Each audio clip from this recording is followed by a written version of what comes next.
Hey guys, it's Christy with Christy's Custom Creations, and today I'm going to show you something a little different than you can do with the epoxy pens. They don't always have to be glitter. My husband has been asking for a pen for work, and obviously he doesn't like glitter, so I figured what a better time than now to showcase a Woodgrain epoxy pen. So I've seen a lot of questions about people not being able to twist the tip of the pen off. Some of the tips are on there harder than others. I don't know why, but I just take my pliers, take a little bit of shelf liner so that it doesn't damage the tip of the pen, and just give it a little twist, and it twists right off. It makes it so much easier. And then this other pen right here, this one came off with no problem. So take all the guts out of the pens and stick them somewhere safe.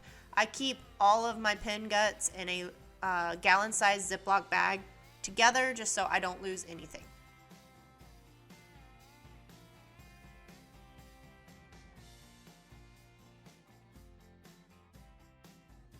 Okay, so next it is time to twist the clip off the pens, and you can either use some pliers, or if you're feeling strong, you can actually even twist it off with your hand. It's really not that hard to do. So I have discovered that if I take a craft knife and put the craft knife on the little nubs that need to be cut off, it literally cuts them off so easily. So just like I said, take a craft knife, stick them on the little nubs that need to be cut off, and there you go. They're gone. I even like to get the little nub that's on the opposite side, just to make sure that the glitter lays extra smooth in this case, so I don't have any ripples in my wood grain. So next I'm going to take my sandpaper and I'm going to sand the whole pen. Just make sure and rough everything up a little bit. You can rough up the rubbery part and then also rough up the plastic. Just helps everything adhere to the pen.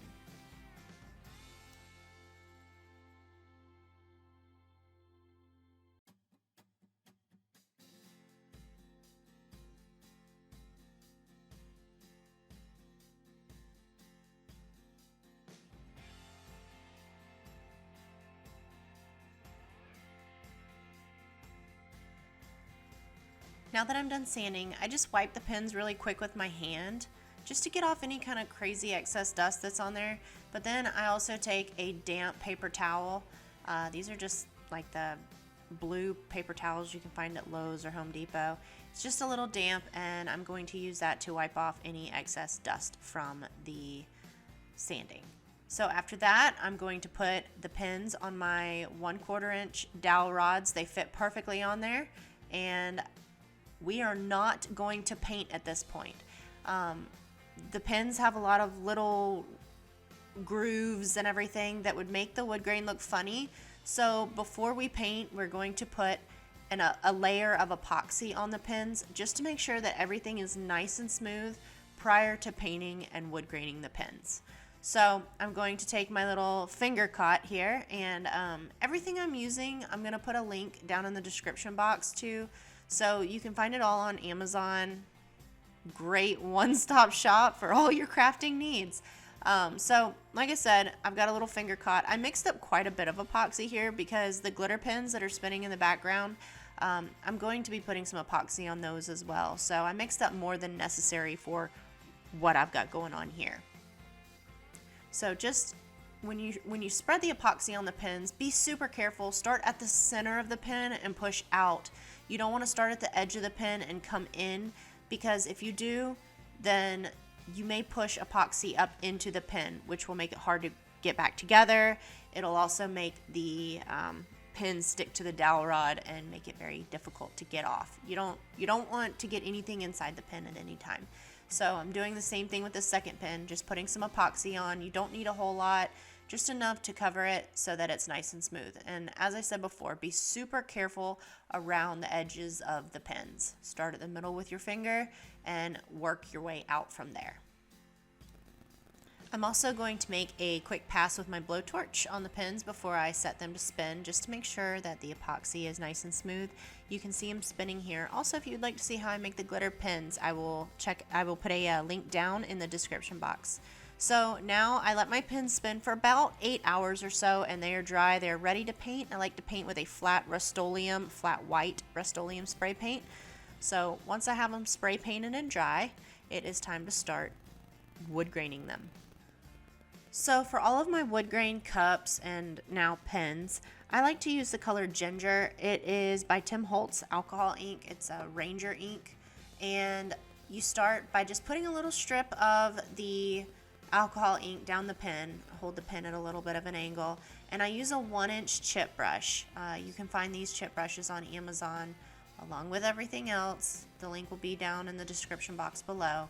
But put a small strip of alcohol ink on there and then just brush up and down the pen, spreading the alcohol ink and giving it that beautiful wood grain look that we all love.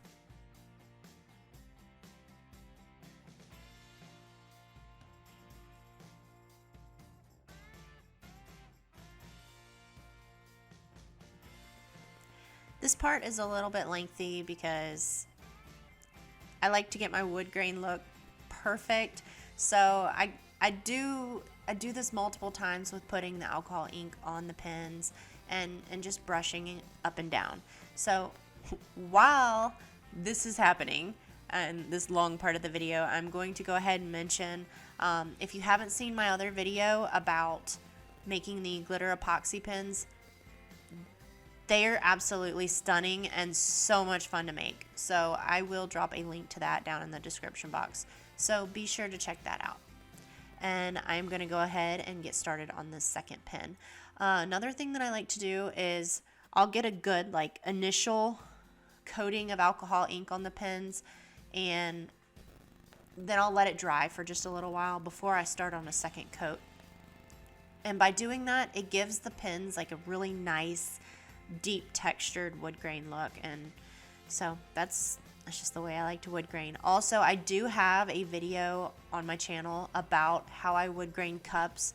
It's going to be pretty much the exact same process, so just check it out. And another thing too, I don't seal my wood grain. I used to, but I found whenever I seal it, it tends to turn my wood grain kind of like a greenish yellow, and it would just ruin it. But if I let my alcohol ink completely dry, give it a few hours to completely dry, then I have no problem with it running whenever I epoxy my pens. So I'm going back to the first pen. I let that one dry for a few minutes while I put the wood grain on the second one. And I'm just going to do the same thing. I'm going to add a little bit more depth and texture to the wood grain.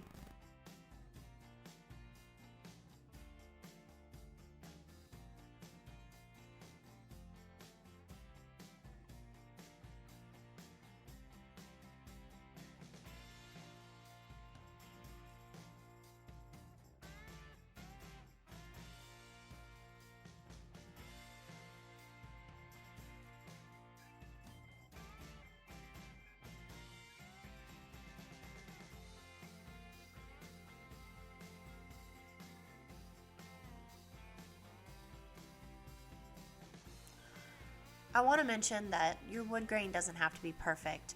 Every single pen that you do or tumbler that you do in wood grain, every one of them are going to be unique. They're all going to look a little bit different because the way you make the brush strokes and everything, and the way the alcohol runs as you put it on the pen. So like I said, it doesn't have to be perfect. Just get it on there and give it a nice brush, and by doing that, it makes beautiful wood grain pens, cups, whatever you're trying to give a wood grain look to.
Okay, so I let the alcohol ink on my pens dry for about 3 hours, so they're good and dry now.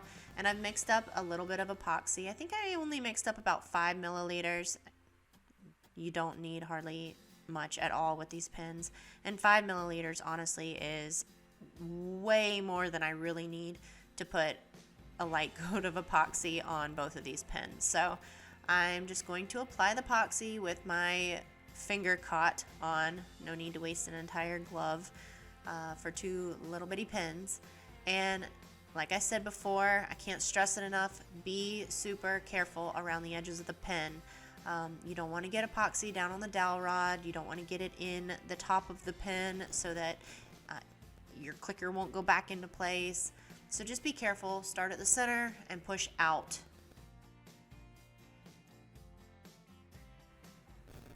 As you can see here, I'm super careful getting that little bit of epoxy around the edge of the pen.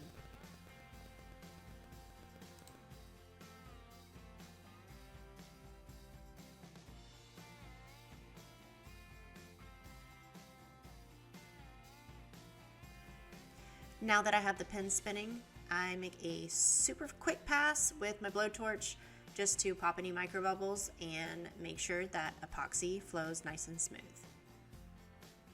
Okay, so after letting the pens spin for about 8 hours or so, just to make sure that the epoxy was really nice and dry, I used my Silhouette Cameo 4 to cut out the lettering for these 2 pens.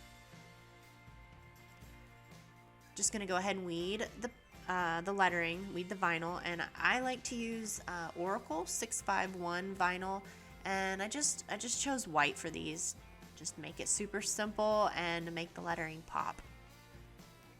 I also purchased my vinyl from Amazon, most of it anyways. You can pretty much get any color of the Oracle 651 vinyl on Amazon, and I like to buy bigger rolls of it because it's less expensive in the long run to buy it that way. So now I've got my transfer tape and my little squeegee that's got the felt tip on it, and I'm just going to put my transfer tape over my lettering here. I'm going to take my little squeegee and make sure that the transfer tape is on there really nice and secure so that it lifts up nicely. And I'm just going to lay my lettering down onto my pens. So for this lettering right here, I made it a 1/2 inch tall by 4 inches long. I like to do that with the names whenever I do the glitter pens with the I Love Glitter font. And it stretches the length of the pen nicely. So like I said, this one here is a 1/2 inch tall by 4 inches long. And then for my husband's name, Jimmy, I made this one a 1/2 inch tall by 2 inches long. And I'm just going to position this one down towards the end of the pen. Just trying to get it nice and even on the pen. Get it on there, and I'll use my little squeegee to make sure it's good and secure. And then I will peel the transfer tape off. So now it's time for my last coat of epoxy, and I'm going to apply it the exact same way I have previously in this video. I just dip my finger in the epoxy with my little finger caught on, and I'm going to start at the center and work my way out, working very carefully around the edges, making sure I don't get any epoxy inside of it. Sorry, I got off camera just a little bit there. Make sure you get really good coverage with this last coat of epoxy, but don't make it so thick that it's like dripping off the pen or anything like that, because that's when you can run into issues with the pen getting stuck to the dowel. So just like I said, start at the center, work your way out. Once you get it on there, I'm going to stick it on my turner and change to my second pen, and I'm going to do the exact same thing. Get my epoxy on there, start at the center, work my way out. Being very careful with those edges. I would like to mention also, if you do run into the problem of having your pen stuck to your dowel or your pencil or whatever you have stuck inside your pen, try taking a little bit of heat and your craft knife and just cut ever so carefully around the pen, and in order to remove your dowel or pencil or whatever that's inside your pen. So now that I've got a good layer of epoxy, on my pen, I'm going to go ahead and hit it super quick with my blowtorch, put it on my spinner, and I'm going to do that with the first one as well. Hit it with my blowtorch, and I'm going to let them spin for about 6 hours, but I'm not going to handle them until I've let them dry for about 10 hours or so. So here is our finished product. Look how beautiful that wood grain is. You can make these pens super easily, and like I said, they don't have to be glitter. We can man them up just a little bit. If you found this tutorial helpful, please be sure to hit the like button and also hit the subscribe button to see more tutorials just like it. I hope y'all have a great day. Y'all take care. Bye.